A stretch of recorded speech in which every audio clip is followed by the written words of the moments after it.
মনরেগা নিয়ে শাসকের বিরুদ্ধে প্রচার পুস্তিকা নিয়ে বাড়ি বাড়ি যাচ্ছে কংগ্রেস। দলের সর্বভারতীয় কমিটির নির্দেশিকা মেনে প্রায় ১.৫ মাস ব্যাপী ঘোষিত আন্দোলন কর্মসূচির অঙ্গ হিসেবে প্রথম ধাপের ধর্ণা বিক্ষোভ র্যালি কর্মসূচি সেরে নিয়েছে কংগ্রেস। এখন আগামীকাল থেকে শুরু হচ্ছে দ্বিতীয় ধাপের প্রচার। বাড়ি বাড়ি সাধারণ মানুষের কাছে মনরেগার বিনাশ নিয়ে জনদরবারে শামিল হওয়ার কর্মসূচি শুরু করছে প্রদেশ কংগ্রেস। আজ প্রদেশ কংগ্রেস ভবনে আহত এক সাংগঠনিক বৈঠকে সদর জেলা সাংগঠনিক কমিটির সদস্যরা ঠিক করে নেন রোডম্যাপ। প্রদেশ কংগ্রেসের সদর জেলা নেতৃত্ব আজ বৈঠক নিয়ে সংবাদ মাধ্যমে জানান, আগামীকাল থেকে বাড়ি বাড়ি লিফলেট বিলি প্রচার শুরু হবে।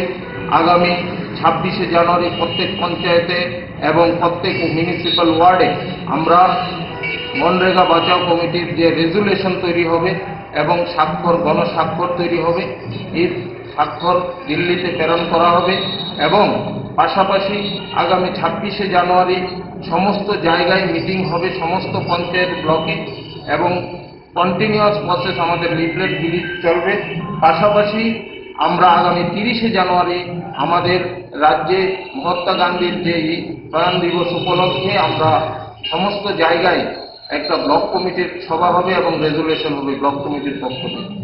আগামী তারপর আমরা কন্টিনিউয়াসলি প্রসেস শুরু হবে। ৬ তারিখের মধ্যে আমাদের একটা সদর জেলা এসডিএম এবং বিভিন্ন জায়গায় ডিএম অফিসে রেজুলেশনের কপি জমা দেওয়া হবে ডেপুটেশনের মাধ্যমে। আগামী ১২ই ফেব্রুয়ারি আমরা রাজ্যভিত্তিক মহাকরণ অভিযান অথবা রাজভবন অভিযানের দিকে যাচ্ছি।